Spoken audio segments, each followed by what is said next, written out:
안녕하십니까. 성기영의 경제쇼 아나운서 성기영입니다. 지난 3월 20일 한화 에어로스페이스가 역사상 최대 규모인 3조 6천억 원의 유상증자를 전격 발표한 바 있죠. 한화 에어로스페이스 측은 급변하는 국제 정세에 신속하게 대응하기 위해서 유상증자로 자금을 확보해 국내외 방산 산업에 대규모로 투자하겠다고 밝혔지만 당일에만 주가가 무려 13%대 급락했습니다. 시장에서는 그룹 차원의 승계 작업이 본격화되고 있다는 해석까지 나오고 있던데요. 이렇다 보니 일각에서는 추진되고 있는 3법 개정이 필요하다는 목소리도 있습니다. 재계와 자본시장을 뜨겁게 달구고 있는 유상증자에 대한 논란 잠시 후 자세히 짚어보겠습니다. 자, 이번 주 금융시장에는 중요한 이벤트들이 많은 한 주인데요. 당장 오늘부터 공매도가 1년 5개월 만에 재개됐고요. 오늘 4월 2일부터는 트럼프 미국 대통령이 이른바 해방의 날이라고 지칭한 상호 관세가 부과될 예정입니다. 자, 공매도와 상호 관세 등이 증시에 미칠 영향에 대해서 자세히 알아보겠습니다. 이 시간 유튜브로도 함께합니다.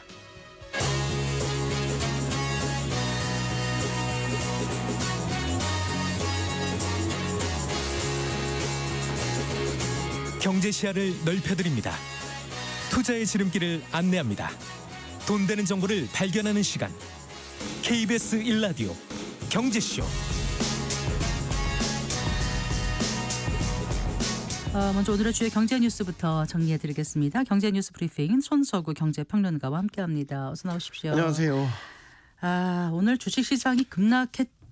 네. 말도 못하게 급락했습니다. 네, 상호 관세 발표를 앞두고 있는 가운데 공매도는 또 재개되고 여러 요인들이 아주 복잡하게 작용한 것 같습니다. 네, 맞습니다. 일단 오늘 주식시장은 장 초반부터 급락세로 시작을 해서 2,500선이 단숨에 무너져 내렸고요. 네. 장중에 이제 계속 낙폭을 전반적으로 계속 확대해 가면서 일단 종가부터 말씀드릴까요? 코스피는 오늘 3% 하락했습니다. 76포인트나 빠져서요. 2,481포인트까지 네. 단번에 밀려났고요. 코스닥도 3.01% 20포인트 넘게 빠지면서 672선까지 떨어졌습니다. 네. 외국인이 주식을 대거 팔아치웠습니다. 맞습니다. 오늘 유가증권 시장에서만 1조 5천억 원 넘게 매도를 하면서 오늘 급락세를 주도한 수급 주체다 이렇게 보실 수 있겠습니다. 투자자들이 느끼는 불확실성이 오늘의 급락세를 만들지 않았나 싶어요. 일단 미국발 관세 우려가 지금 정점을 향해 가고 있지 않습니까? 여기에다가 이제 공매도가 오늘 재개가 되면서 여기에 따른 불안감까지 좀 더해진 양상입니다. 네. 아울러서 오늘 공매도 재개 첫날이었잖아요. 2차 전지라든지 바이오 섹터를 중심으로 공매도 매물이 지금 쏟아진 것으로 보여요. 이것도 낙폭을 키운 요인으로 볼 수 있겠습니다. 네, 실제 네. 금융시장에서는 오늘 공매도 재개 앞두고 대차 잔액이 크게 증가한 이런 종목이나 업종들에 주목해 왔었는데 여기서 이제 공매도 물량을 이 대차 잔고는 공매도 물량 그러니까 매도하기 전에 빌려놓은 주식을 말합니다. 네. 그래서 이제 공매도 대기 물량이라고 간주가 되죠. 대차 잔고 크게 증가한 종목들을 보면 대부분 2차 전지주들이었습니다. 오늘 이 대기 물량이 대거 공매도로 쏟아져 나온 것으로 보입니다. 아무래도 이번 주는 증시 변동성에 아주 마음을 단단히 가져야 될 것 같아요. 네, 아무래도 이제 트럼프 행정부에서는 일단 4월 2일 상호 관세와 관련한 구체적 내용을 발표할 것으로 보이고 이날이 아마도 관세 전쟁의 최대 정점이 될 것으로 보이죠. 또 주말 사이에 나온 소식은 트럼프 행정부가 상호 관세가 아니라 다시 보편 관세 쪽으로 돌아섰다 이런 분석도 지금 나오고 있죠. 보편 관세라는 거는 가리지 않고 모든 국가를 대상으로 일정 비율의 관세를 동시다발적으로 이제 부과를 하는 거기 때문에 어떻게 보면 더 큰 충격이 가해질 수도 있는 거죠. 이에 따라서 이제 최종 발표가 일단 있을 때까지는 이런 불확실성이 고조되면서 증시는 변동성에 휩쓸릴 가능성이 높아 보이고요. 네. 특히 이제 우리나라 미국과의 교역에서 큰 흑자를 보고 있는 만큼 이런 트럼프 행정부의 관세 대상이 될 가능성이 높고 이와 함께 비관세 장벽도 낮출 것을 요구받게 될 가능성도 있죠. 충격파가 적지 않을 것으로 보입니다. 지금 그리고 또 우리는 내부적으로는 윤석열 대통령에 대한 탄핵 선고가 확정되지 않았잖아요. 맞아요. 그러니까 이에 따른 불확실성, 경제 운영에 대한 부담 이런 것들이 겹치면서 환율 측면에서 오늘 환율 뭐 1,472원 돌파했지만 원화가 계속해서 약세 압력을 받을 수 있습니다. 즉 원달러 환율이 단기적으로는 1,480원을 재돌파할 가능성도 있고 상황에 따라서는 지금 1,500원 선까지도 위협받을 수 있다 이런 전망이 나오고 있기 때문에 이렇게 환율이 치솟으면 증시 또 하락 압력 받을 수 있거든요. 네. 그러니까 코스피가 결국 하방을 열어놓고 크게 밀려날 수도 있음을 염두에 두고 이번 주는 변동성에 단단히 좀 대비를 하셔야 될 것 같습니다. 네. 지금 공매도 얘기 나왔는데 오늘부터 이제 재개됐습니다. 이게 네. 2023년 11월에 전면 금지됐다가 지금 1년 5개월 만에 재개되는 맞습니다. 거잖아요. 예. 어떤 변화가 생기는지 조금 짚어볼까요? 네. 이제 공매도는 주식을 빌려서 먼저 매도를 하고 주가가 실제 떨어지면 떨어진 가격에서 네. 다시 사가지고 빌렸던 주식을 갚아서 갚으면서 차익을 남기는 그렇죠. 거죠. 차익을 남기는 주식 투자 기법이죠. 네. 쉽게 말해서 이제 주가 하락에 베팅하는 투자 기법의 일환이다 이렇게 보시면 되는데 이제 공매도가 오늘 전면적으로 다 재개됐습니다. 그러니까 전 종목에 공매도가 허용됐습니다. 네. 그렇게 되면 일단 공매도 전략을 취하는 해외 투자자, 기관 투자자들은 국내 주식시장에 다시 참여할 가능성이 높죠. 이렇게 예상이 됩니다. 이렇게 되면 증시에는 일단 이런 자금들이 들어오기 때문에 유동성이 늘어나서 거래가 활발해진다. 이로 인해서 증시의 전반적인 활력이 살아날 수 있다. 여기는 이제 지수 상승도 일정 부분 기대할 수 있는 면이 있는 거고요. 네. 반면에 이제 반대급부로 특정 종목이나 업종에 대한 변동성이 커질 우려도 분명히 있겠죠. 오늘 2차 전지나 바이오주가 대표적으로 그랬죠. 특히 이제 단기에 주가가 많이 올랐거나 혹은 고평가로 인식되는 종목이나 업종은 공매도에 딱 타깃이 될 수 있습니다. 이제 2차 전지주, 바이오주, 뭐 오늘도 그랬지만 예전부터 이렇게 좀 과열됐다라고 싶은 이런 종목이나 이런 섹터들에는 이렇게 타깃이 되면서 매도 물량이 쏟아지는 이런 양상들을 나타냈습니다. 네. 그런데 이제 이번에 공매도를 재개하면서 그 불법 공매도를 차단할 수 있는 시스템이 구축된 것 아닌가요? 그렇습니다. 이게 핵심이죠. 이 전과 후를 이제 가장 큰 차이점으로 비교한다면 우리로 따지면 이제 공매도 중앙 점검 시스템 NSDS라고 하는데 이게 이제 가동된 게 가장 큰 차이점입니다. 이 NSDS의 핵심은 이제 공매도를 치는 법인의 매도 주문을 실시간으로 점검을 한다. 그래서 네. 불법 공매도를 적발하는 시스템. 이라는 거죠. 주식을 빌리지도 않았는데 매도 주문을 내서 시장을 교란하는 이런 무차입 공매도를 사전에 차단한다. 라는 것이죠. 아울러 주식 상환 기간이라든지 담보 비율 같은 것들을 기존에 기울어진 운동장이라고 했던 기관과 개인 간의 차별이 있었지 않습니까? 이런 것들을 좀 동일하게 맞추고 또 불법 공매도가 만약에 적발이 되면 이전과 또 달라진 점 민형사상 처벌을 대폭 강화한 것. 네. 이런 변화들이 앞으로 불법 공매도 예방과 근절에 어떤 영향을 미칠지 일단 주목을 해봐야 되는 부분이 되겠고요. 예. 금융당국은 일단 공매도가 전면적으로 재개가 됐기 때문에 단기적으로 보면 주가 변동성이 커질 수 있지 않습니까? 이런 우려를 반영해서 오늘부터 5월 31일까지 2달 동안은 공매도 과열 종목 지정제를 확대해서 운영합니다. 네. 이게 이제 여러 조건들을 충족하면 공매도 과열 종목으로 지정이 되는데 과열 종목에 지정되면 일단 다음 날까지는 공매도가 일시적으로 제한되는 그런 효과가 있습니다. 네. 자, 다음은 어떤 뉴스인가요? 최상목 경제부총리가 미국 국채에 투자한 것으로 드러나서 지금 이해관계 충돌 논란이 있다라는 점을 좀 전해드리고 싶은데 네, 이거는 네. 좀 조심스럽긴 합니다. 일단 논란의 빌미가 됐던 건 최근에 관보에 게재된 공직자 정기재산 변동사항 여기에 최상목 경제부총리가 지난해 2억 원 상당의 미국 국채를 매입한 게 확인되면서입니다. 네, 해마다 이맘때쯤이면 재산 변동 사항이 나오잖아요. 맞습니다. 네, 네. 뭐 투자한 것 자체가 논란이라기보다는 이제 아무래도 최상목 경제부총리가 경제수장으로서 미국 국채에 투자를 한 게 시기적으로나 여러 논란이 나올 수 있는 부분이 있기 때문에 네, 지금 네. 정치권에서 계속해서 문제를 제기하고 있는 건데 뭐 더불어민주당에서 문제를 제기하고 있는 건 이렇습니다. 그러니까 공직자 이해 충돌 방지법에 따라서 직무에 사적 이해관계가 있을 경우에는 직무 회피하게 돼 있기 때문에 이 최 부총리가 미 국채를 매입한 것은 이해 충돌의 측면이 있다라는 점을 지금 지적을 하고 있는 것이고요. 네. 뭐 예를 들어서 최 부총리가 뭐 미국 한국은행 금리 결정에 대한 전망 보고서라든지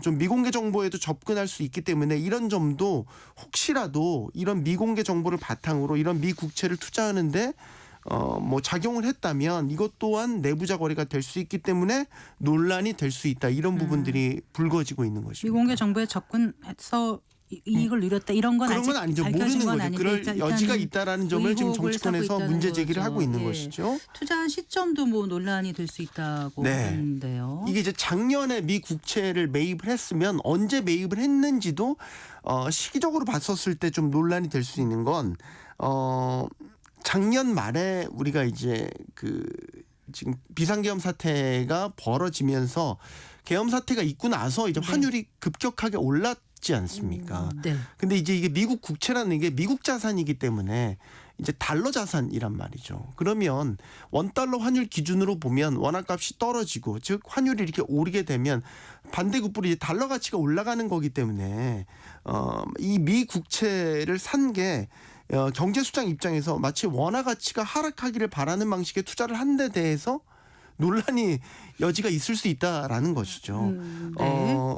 특히 이제 말씀드린 대로 그 시점 자체가 혹시라도 작년 말 그러니까 이 계엄 사태가 난 전후였다면은 더더욱이 이해관계 충돌 논란에 좀 정면으로 부딪힐 여지가 있기 때문에 지금 정치권에서 이런 부분들을 계속해서 문제 제기를 하고 있습니다. 그럼 전체적인 재산 변동 사항만 나오죠. 투자 시점 이런 게 나온 건 아닌 나온 건 거죠? 아닙니다. 네. 나온 건 아닙니다. 알겠습니다.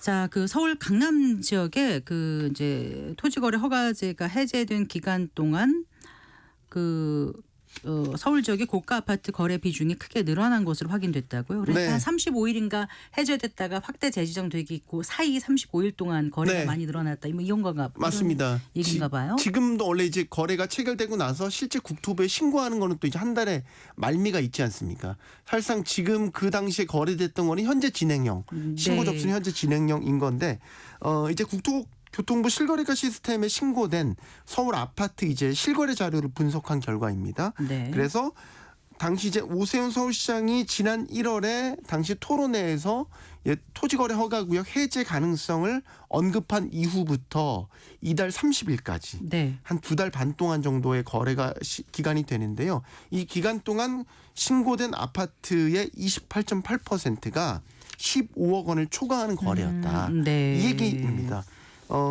이게 이제 그 해제를 언급하기 이전 2달간의 15억 원 초과 아파트의 거래 비중과 따져 보니까 이전 기간에는 24.3%, 네. 지금 이후에는 28.8%니까 4.5% 포인트 높아진 것이죠. 그러네요. 그러니까 15억 원 초과 거래 중에서도 15억 원에서 30억 원 구간의 증가폭이 이제 직전과 이후를 비교했을 때 더 증가폭이 확대된 면이 있고요. 네, 네. 토지가 이제 풀린 지난달 13일부터 이달 30일까지 이건 실제 풀린 기간 이 기간 동안 따져 보니까 15억 원 초과 아파트 거래 비중은 30% 거의 육박한 것으로 또 나타났습니다. 이달 30일이면 3월 말씀하시는 거예요? 네, 그렇습니다. 네. 근데 3월 24일부터는 다시 묶였잖아요. 아까 말씀드린 신고 기준으로 헷갈렸어요, 말씀드려. 죄송합니다. 네, 신고 네. 기준인 걸 제가 네. 말씀을 드려야 되는데 네. 반면에 이제 9억 원 이하 아파트 거래 비중은 이제 토지거래 허가제 언급 전 48.3%였는데 네. 언급 후에는 오히려 10% 포인트 가량 또 떨어지는 모습을 나타냈거든요. 그렇군요. 지역별로 봐도 이제 이런 고가 아파트가 몰린 강남 4구가 그 당시 거래 기간 동안 보면 이제 1위부터 4위까지 상위권을 다 차지를 한 거죠. 이 얘기는 이제 토지 효과가 이만큼 고가 아파트의 거래 비중을 늘렸다. 이렇게 네. 해석이 되고 이렇게 있는 겁니다. 단기간에 영향을 미친다고 생각하면 정말 정책을 결정하는 데 있어서는 좀 신중해야 되지 않나 이런 생각을 다시 한번 하게 되는 그런 자료였습니다. 네, 잘 들었습니다. 고맙습니다. 고맙습니다. 네, 경제뉴스 브리핑 손석우 경제평론가와 함께했습니다.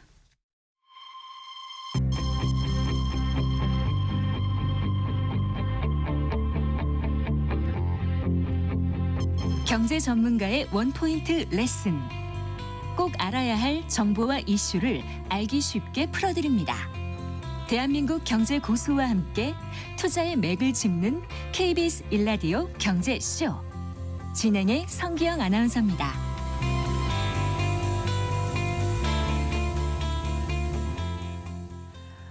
네 시 20분입니다. 다들 뭐 아시다시피 한화 에어로스페이스가 지난 20일 국내 최대 규모의 유상 증자를 단행했습니다. 주주 가치를 희석시켰다 이런 비판과 함께 그룹 주가가 크게 흔들렸고요. 또 시장에서는 지금 그 그룹 차원의 승계 작업이 본격화하는 게 아닌가 이런 해석까지 나오고 있던데요. 자세한 얘기 나눠보겠습니다. 박상인 서울대학교 행정대학원 교수 스튜디오에 모셨습니다. 반갑습니다. 네, 안녕하세요. 안녕하세요. 최근 하나 에어로스페이스가 갑작스럽게 이제 3조 6천억 원이나 되는 규모의 유상 증자를 발표했습니다. 시장에서 굉장히 관심이 많거든요. 일단 뭐 대부분 저희 프로그램 청취하시는 분들은 아시겠지만 그래도 혹시 유상 증자가 어떤 건지 조금 설명을 해주시면 이게 더 도움이 될 것 같습니다. 기업이 이제 투자 같은 걸 하려고 자본이 필요할 때 한 세 가지 정도 조달 수단이 있습니다. 첫 번째가 갖고 있는 현금성 자산으로 쓰는 게 있고요. 두 번째가 이제 차입하는 거죠. 그게 채권을 발행하거나 은행을 통해서 차입하는 거. 그리고 세 번째가 이제 유상증자라는 건데 이거는 자본시장에서 신주를 발행해서 필요한 자본을 조달하는 방식입니다. 이걸 우리가 이제 직접 금융에 해당하는 것이고 간접 금융이라는 게 이제 채권을 사용해서 하는 거고요. 이론적으로는 사실 직접적으로 자본시장에서 자본 조달을 하는 유상증자가 기업 입장에서는 비용이 적다라고 생각합니다. 이자 비용을 내는 건 아니니까. 네. 보통 이제 유상증자하면은 반드시 악재로 받아들이는 건 아니죠. 그렇죠. 교수님. 사실은 유상증자라고 하는 건 말씀드린 것처럼 대부분 기업이 투자 기회가 있어서 자본을 조달하는 방식인데, 근데 이제 흔히 이제 자기가 갖고 있는 현금으로 충분히 조달이 안 되기 때문에 차입을 하거나 아니면은 자본시장에서 유상증자를 합니다. 근데 우리 대기업들 같은 경우에는 차입을 많이 했었어요. 그러니까 채권이나 또 은행에서 특히 많이 빌리는데 그거는 대부분 총수의 기업에 대한 지배권이 희석되는 걸 막기 위해서 차입 방식을 많이 했고 사실 유상증자를 통해서 직접 자본 조달하는 게 더 이론적으로 봐서 바람직합니다. 주식수가 늘어나니까 주주는 그러니까 주식수가 많이 늘어나니까 아까 총수의 그 지분율은 떨어지니까 그 선택을 안 하는 거죠. 네, 그것 때문에 우리는 좀 안 하는데 미국 같은 경우는 상장 회사들이 거의 다 유상증자를 통해서 자본 조달을 하고 있습니다. 그래서 우리는 많이 하지 않기 때문에 유상증자하면은 주주들에게 좀 안 좋은 게 아닌가 이런 생각들을 좀 더 많이 하는 것 같아요. 그래서 그게 유상증자가 사실 보면은 왜 그러면 미국은 유상증자인 게 바람직하다고 이야기를 하고 또 미국 기업들은 많이 하는데 우리는 별로 하지도 않고 한번 했다면 문제가 되느냐 이런 이제 생각이 드는데 기본적인 것이 우리 소유 지배 구조가 미국과 우리가 다르기 때문입니다. 미국 같은 경우에 우리가 흔히 프리스탠딩 와이들리 헬드 이렇게 부릅니다. 그건 뭐냐면 프리스탠딩이라는 말은 자회사는 모회사가 100%를 다 갖고 있고 그리고 모회사만 상장돼 있어요. 구글 알파벳만 상장돼 있고 구글은 100% 자회사로 비상장회사입니다. 그런 형태인데 우리는 이제 계열사들이 상장된 계열사들이 있죠. 자, 그리고 미국 같은 경우에 와이들리 헬드라는 말은 모회사가 상장돼 있는데 이 주식이 대부분 소수주주들에게 소유가 돼 있고 특정한 대주주 우리가 말하는 총수 이런 사람이 없다라는 의미가 됩니다. 근데 우리는 총수도 있고 계열사가 상장된 회사들이 단계별로 있다 보니까 사익 편취 같은 것들이 일어나게 돼. 이번에도 사실 하나가 평가가 나빴던 이유 중에 하나가 그 아시다시피 유상증자 일주일 전에 1조 3천억을 가지고 있던 하나 에어로스페이스가 갖고 있던 현금을 1조 3조 원을 이용해서 하나 계열사가 하나 에너지와 그리고 임팩트 두 군데 계열사가 갖고 있던 하나 오션이라는 다른 계열사의 주식을 사줍니다. 그래서 그러니까 어떻게 보면은 하나 오션의 총수일과 지배력은 바뀌지 않는데 어떤 문제가 있냐면 하나 에어로스페이스의 현금이 하나 에너지하고 임팩트로 흘러가는 역할을 했죠. 근데 이 두 회사가 앞으로 하나 3세 승계에서 굉장히 중요한 역할을 할 회사들이고 그리고 이제 현금이 많이 쓸 수 있다는 의미죠. 그래서 네. 어떻게 보면은 이게 이렇게까지 유상증자 규모가 안 커도 되는데 3조 네. 6천이 아니고 2조 3천이어도 충분하지 않느냐. 1차적으로 이렇게 생각을 해볼 수 있으니까 네. 1조 3천억은 총수일가를 위해서 한 거 아니냐. 잘 나가는 회사 유상증자를 해서 승계에 도움을 주려고 한 거 아니냐. 이런 이제 부정적인 반응들이 컸고요. 네. 한 가지만 더 추가로 말씀을 드리면 이게 또 하나 이제 시장에서 드는 의문은 이제 4년에 걸쳐서 예. 이 3조 6천억 투자를 하겠다고 이야기를 하고 있어요. 예, 그런데 4년에 걸쳐서. 네, 하나에어로스페이스가 4년간에 네. 예상하는 영업이익이 네. 이거를 넘습니다. 1년에 한 2조 원 정도 자기들이 벌 거라고 생각하거든요. 네, 네. 그러면 굳이 4년에 투자할 것을 지금 왜 미리 땡겨서 당겨서 하느냐. 해야 되는가? 네, 그것도 예. 이제 앞으로 이게 지금 하나에어로스페이스가 잘 나갈 때 현금을 확보해서 지금 이번에 하나 에너지하고 임팩트에 사실상 현금하고 주식을 바꿔주는 그런 걸 위해서 하는 거 아니냐 이런 이제 또 의구심이 드는 것이죠. 지난해에도 매출이 11조가 넘었고 영업이익도 1조가 넘고 해서 네. 2년 연속 최대 실적 기록하고 네. 있고 앞으로 4년도 괜찮을 텐데 네. 왜 이렇게 미리 당겨서 해야 됐었을까? 네, 그렇죠. 그래서 네. 유상증자 자체가 문제가 아니고 사실은 현금으로 조달할 수 있는 부분들이 있는데도 굳이 왜 유상증자를 하느냐라는 네. 게 이제 핵심적인 의문이라고 볼 수 있겠습니다. 과거에 우리나라에서 이제 했던 그 유상증자 대표적인 굵직한 사례들을 보면 네. 국내에서 이제 주식 가치가 좀 희석이 된다든가 주가 폭락이 이루어지면서 네. 이제 유상증자가 주주 뒤통수 치는 거 아니냐 이렇게 여겨지는 게 있었던 예가 있었지 않습니까? 예, 있죠. 그러다 네. 보니까 더 그렇고 당일 이제 발표하면서 주가가 13% 정도나 빠졌습니다. 네, 정말 많이 빠진 거거든요. 네, 그때 네. 빠진 게 지금 어느 정도까지 회복되는지 제가 주가 추이를 지금 보진 못했는데요. 주가가 지금 그때 빠진 수준으로 다시 돌아왔습니다. 일단 13% 떨어지고 그 네. 다음 날 이제 한 7% 반등을 했다가 예. 그리고 다시 떨어지면서 금감원이 지난주 네. 금요일 날 이 정정 요구를 했어요. 그러니까 유상증자를 하게 되면 규모가 네. 크기 때문에 정정원에 이제 신고를 하고 네. 금감원에서 승인을 받아야 됩니다. 뭐에 대한 정정 요구를 한 거죠? 그러니까 이 유상증자에 대한 공시를 한 거에 대해서 네. 다시 그러면 유상증자 계획을 합리적으로 해서 내라 이런 의미가 되죠. 네. 그래서 그것을 금요일 날 발표가 되면서 금요일 날 종가가 네.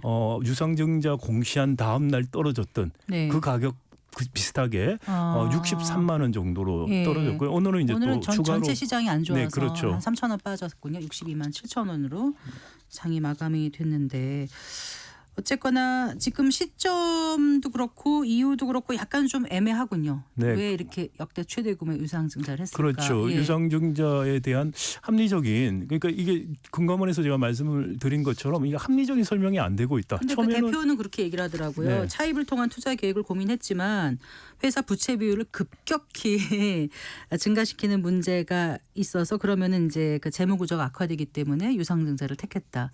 근데 이것도 설득력이 없다고 보시는 건가요? 그러니까 차입하는 것보다는 유상증자가 낫다고 제가 말씀을 드렸죠. 네, 그런데 지금 일반적으로. 문제는 예. 네. 그러니까 그 하나 에어로스페이스 쪽에서 설명하는 것이 네. 시장에서 갖고 있는 의문에 대한 답을 하는 게 아니고 딴 이야기를 하는 거죠. 네. 지금 차입을 안 하고 유상증자했다는 걸 문제로 삼는 게 아니고 네. 왜 유상증자 규모를 이렇게까지 해야 되느냐에 대한 네. 질문을 하고 있는 거거든요. 아. 그리고 이 현금을 이렇게 확보해서 사실은 다른 데 쓰려고 하는 거 아니냐. 그 전에 1조 3천억을 유상증자 발표 전에 서버렸던 것처럼 네.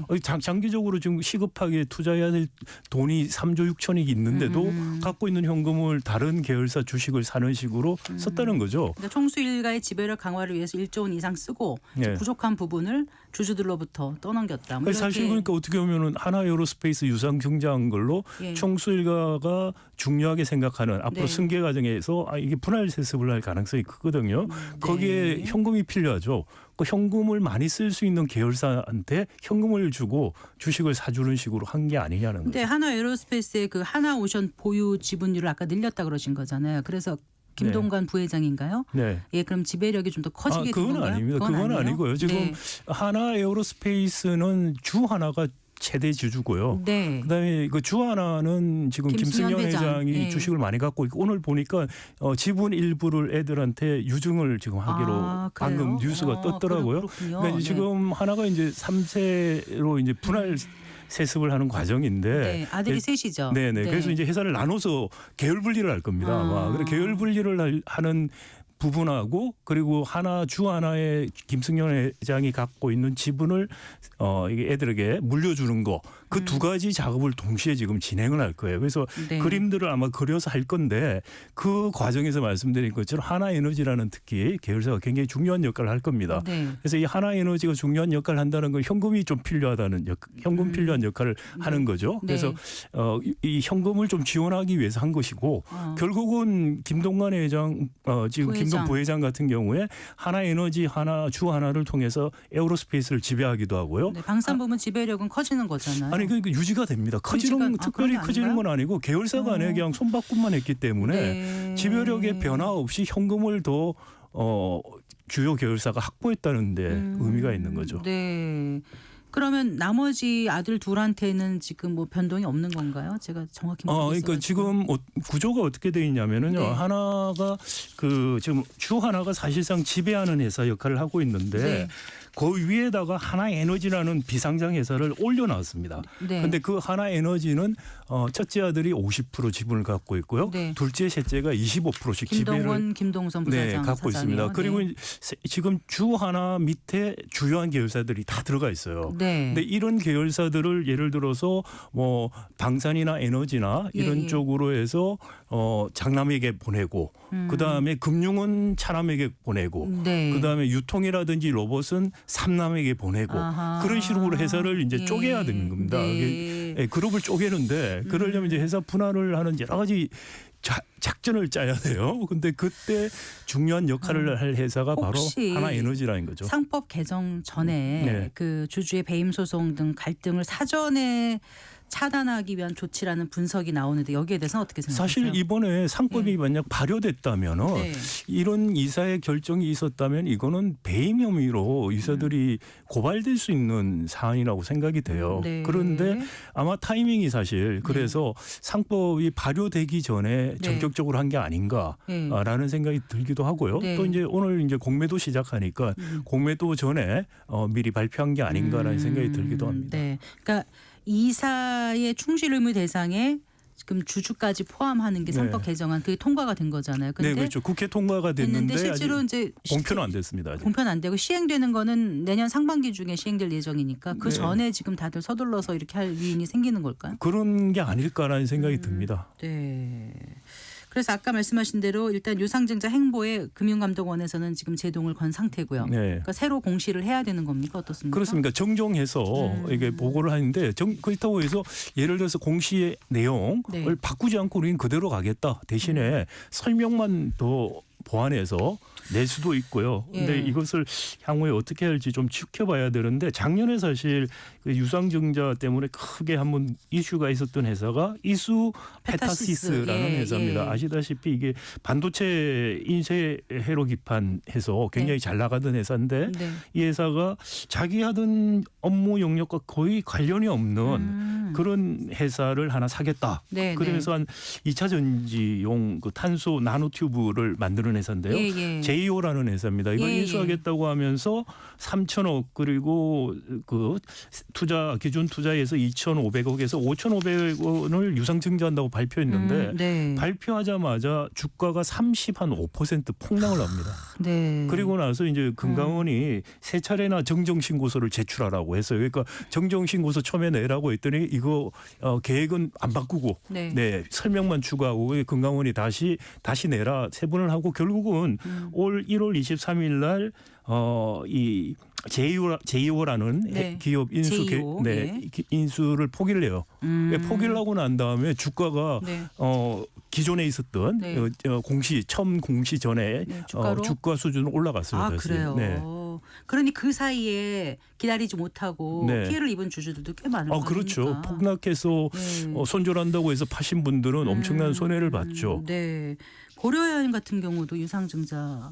네, 고려아연도 이제 그 경영권 분쟁 때문에 네, 네. 지금 유상증자를 이야기를 하고 있고요. 그래서 네. 이 말씀드린 것처럼 우리 기업들의 소유 지배 구조가 미국하고 다르기 때문에 네. 유상증자라는 것을 사실 투자를 위한 재원 조달 수단보다는 이런 경영권 분쟁, 세습 그리고 또 이해할 수 없는 총수의 사업 행보 같은 거에 자금, 잘 나가는 회사를 활용해서 네. 자금을 조달하는 그런 식으로 악용 내지는 오용이 됐기 때문에 사실 유상증자에 대한 인식이 굉장히 지금 안 좋다. 그럼 참 나쁜 사실 일이에요. 왜냐하면은 채권을 발행하거나 금융을 은행에서 차입하는 것보다 유상증자가 바람직한데 우리는 너무 안 좋은 사례들 때문에 유상증자에 대해서 일반적으로 인식이 나쁘다는 건 참 국가 경제를 위해서는 바람직하지 않은 일이라고 볼 수 있겠습니다. 네.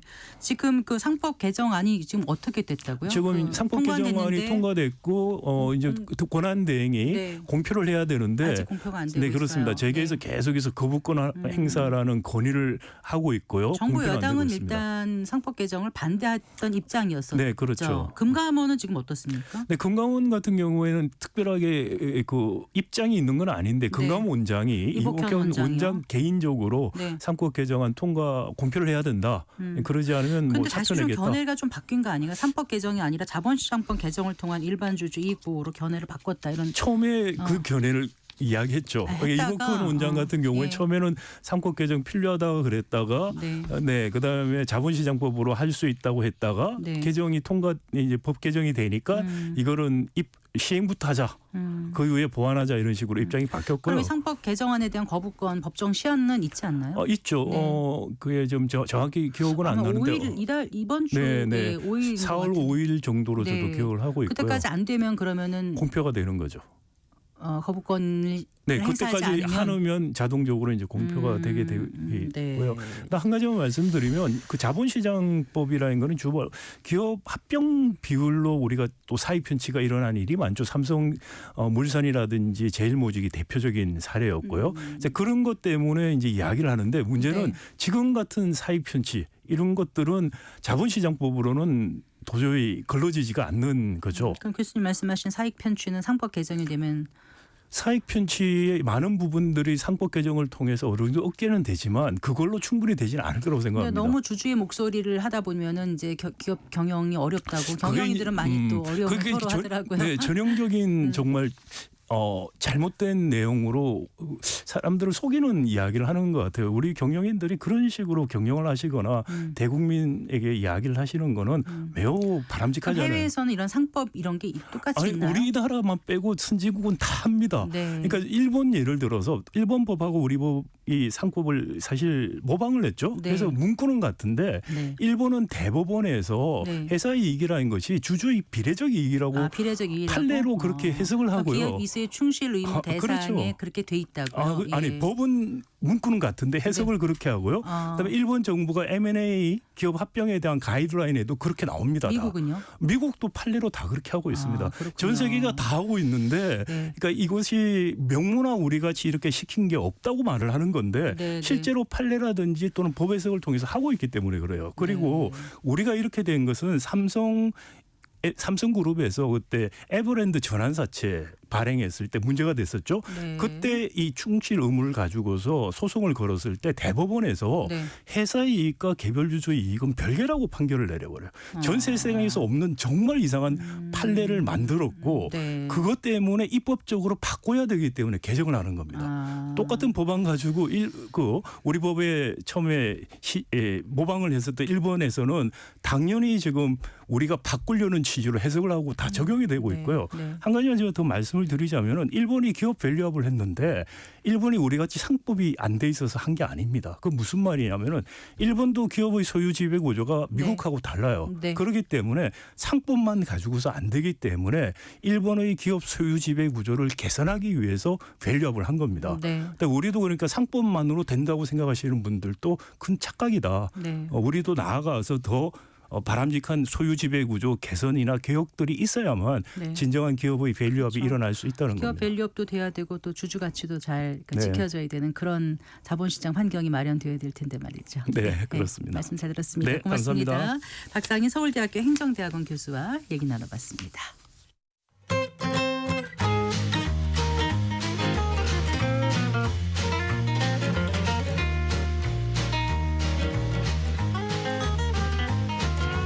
경제 맛집 투자 핫플. 지금은 돈 벌기 딱 좋은 시간. KBS 1라디오 경제쇼. 4시 39분 40초 막 지났습니다. 한 주간 주식시장에 영향을 줄 주요 이슈와 일정 살펴보고 현명한 투자 전략도 짚어보겠습니다. 주간 증시 동향 오늘도 LS증권 리테일사업부의 염승환 이사와 함께하겠습니다. 반갑습니다. 네, 안녕하세요. 안녕하세요. 예. 앞서서도 뭐 주식 얘기 계속했습니다만 일단 지난주 미국 증시를 정리를 하고 우리 얘기 좀 해볼까요? 네, 미국 증시는 사실 주 초반에는 좀 좋았는데 주 후반에 급락해가지고 네.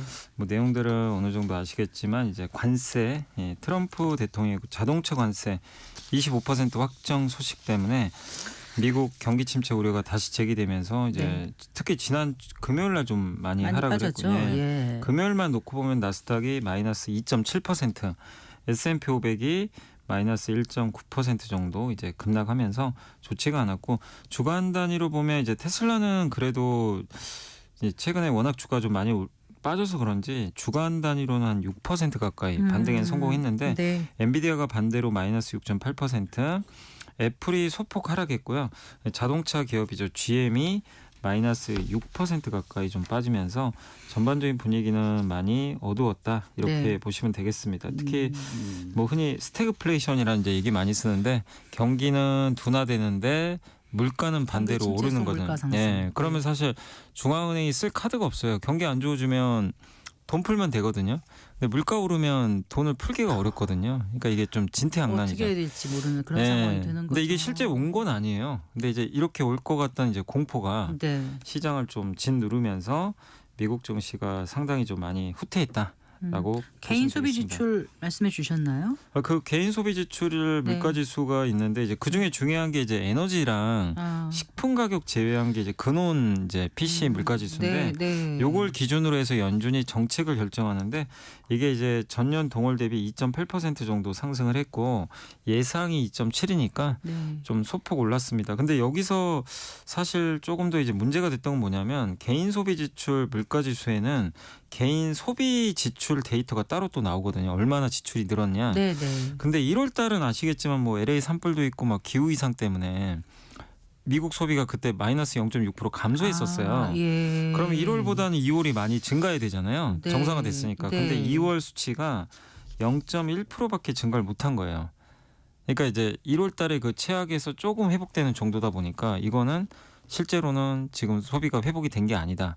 그래서 이 지표 나오고 나서 미국 증시가 한 번 더 빠져버렸습니다. 아. 이거 생각보다 소비가 안 좋구나. 네. 이런 이제 공포감이 좀 느껴졌던 거죠. 그래서 외식비 지출도 많이 줄인다면서요. 요즘? 네, 지금 특히 외식을 좀 안 하려고 하는 것 같더라고요. 그러니까 우리가 먹는 거는 먹긴 먹어야 되는데 네. 집에서 먹냐 밖에서 먹냐인데 이제 밖에서 먹긴 부담스러운 거죠. 집에서 그냥 한 끼 가볍게 먹자.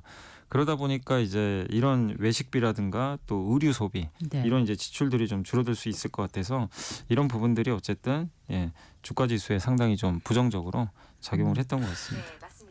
네, 그 미국 경기를 대표하는 기부, 미국의 그 소비 경기를 대표하는 기업으로 룰루레몬이 거론되지 않습니까? 네네네, 맞습니다. 네, 이사님. 그 지난주 실적 발표를 보면 미국 소비 경기가 좋지 않다는 것을 여실히 보여줬다 이런 평가하던데요. 예, 이 얘기 좀 해주세요. 그러니까 룰루레몬 하면 뭐 많은 분들이 실제 뭐 집에 또 갖고 계신 분들도 계실 것 같긴 한데 워낙 유명하잖아요, 사실 그렇죠. 룰루레몬. 네. 근데 여기가 실적은 좋아요. 지금 실적은 좋았는데 왜 금요일 날 이렇게 14%나 폭락을 했냐면 하루 만에 앞으로가 좀 안 좋아질 것 같다.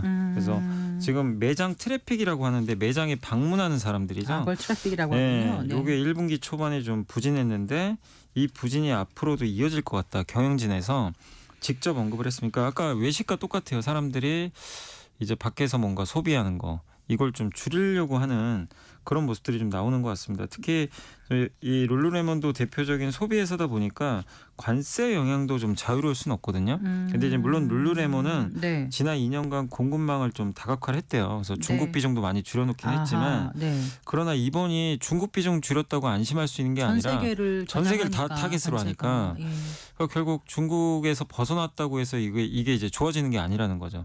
그러니까 이제 룰루레몬 CEO도 그 얘기를 좀 했거든요. 네. 그래서 이익률이 좀 둔화될 것 같다. 그러니까 미국을 이렇게 대표하고 잘 나가던 이런 기업들이 어쨌든 올해 들어와서 현재까지 실적은 좋은데 네. 앞으로의 전망에 대해서 되게 어둡게 얘기를 했었고 그리고 사람들이 이렇게 소비가 좀 악화되면 옷을 사는 것보다는 기존에 입던 옷을 다시 그냥 1년 더 입자. 그렇죠. 이런 심리가 좀 발동을 하게 되거든요.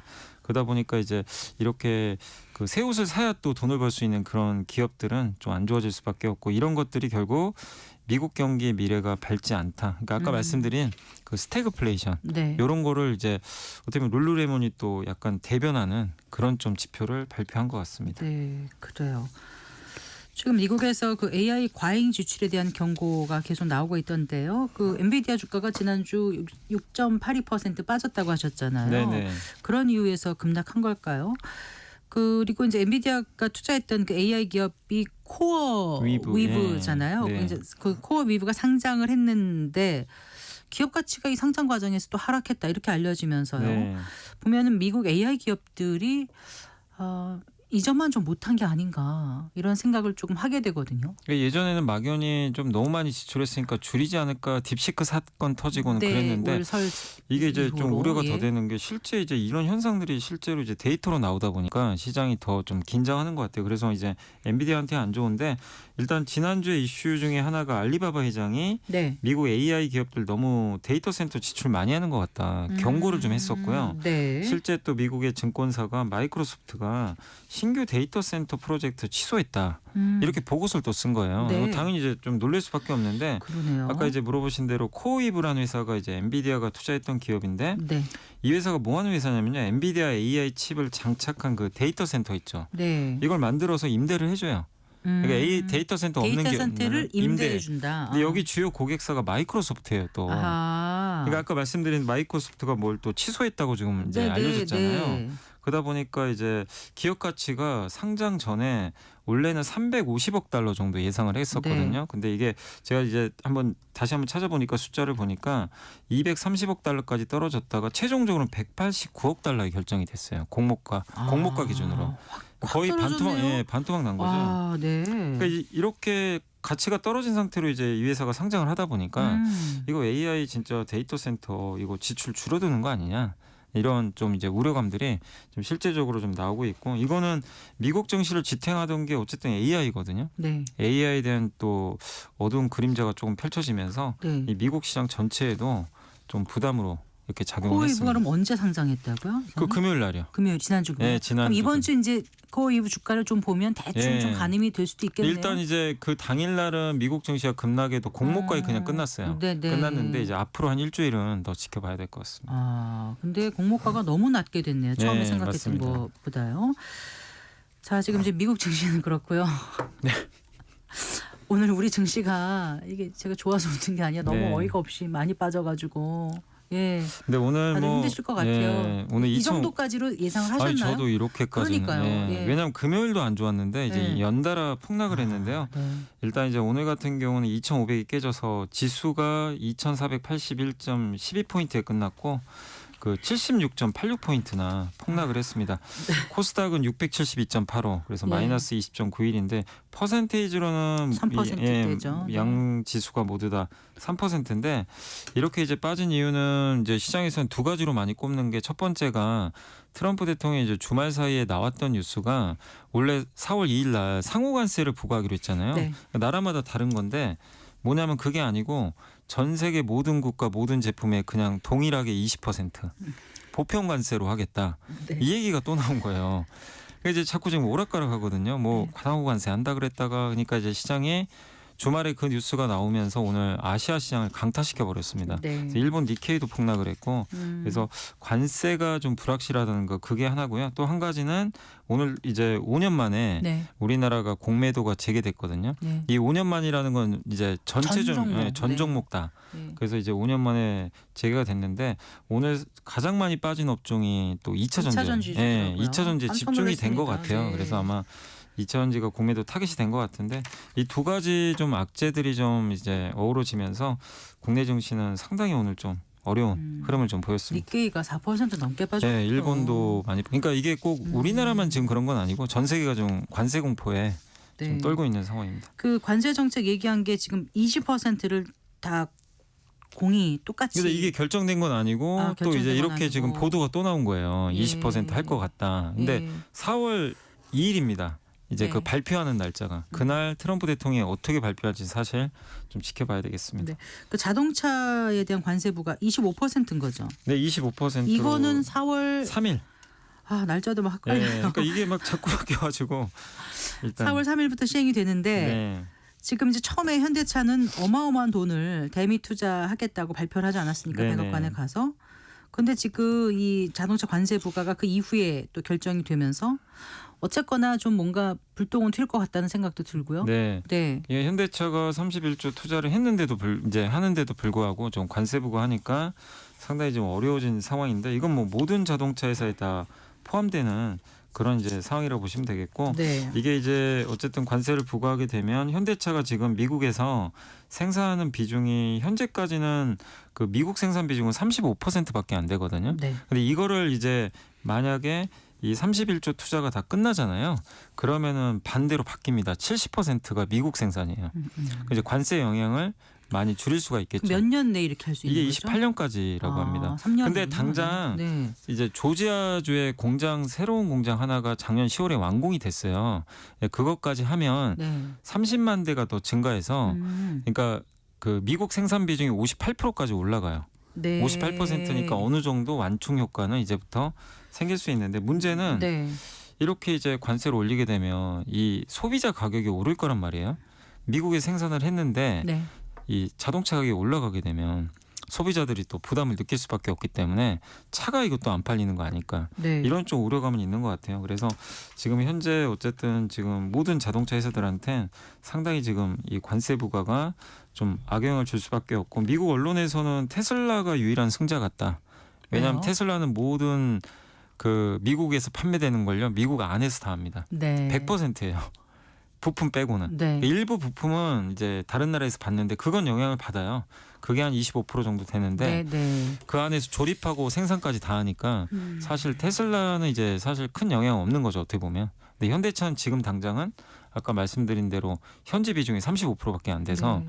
영향을 받고 일본 뭐 이거는 또 미국에 있는 GM도 마찬가지로 국내에서 여기서 생산해서 미국으로 가는 물량도 상당히 많거든요. 그래서 사실 테슬라 제외하고는 많은 기업들이 좀 지금 타격을 받을 수밖에 없는. 사실 그러네. 이게 70몇 포인트가 빠진 건 어마어마하게 빠진 오늘 거 지금 아닌가요? 엄청난 하락이죠. 작년 8월 5일인가 그때도 많이 빠졌고 예. 몇 번 크게 빠지는 때가 있는데 이제 몇 번 이걸 단기간에 경험을 하다 보니까 좀 익숙해졌다 그럴까요? 네. 근데 이런 일이 있고 나면 또 금방 회복은 됐는데 네, 근데 예. 그러니까요. 이게 회복이 금방 될 거냐? 그거는 이제 결국 트럼프한테 달린 지금 문제라. 그러니까 전망이 좀 어려우시죠. 근데 일단 그거는 맞아요. 지금 이게 트럼프 관세가 20% 보편 관세로 갑자기 좀 분위기가 바뀌어 버렸잖아요. 작년 11월에 원래 처음 계획은 20% 보편 관세였거든요. 네. 그래서 우리나라 증시가 2,400 초반까지 떨어진 적이 있죠. 네. 그거 생각하면은 다시 그게 원위치 돼 버린 거예요. 그럼 이 구간에서는 좀 버틸 가능성은 있는데 문제는 회복이 되려면 네. 다시 트럼프의 관세 정책이 좀 바뀌어야 되거든요.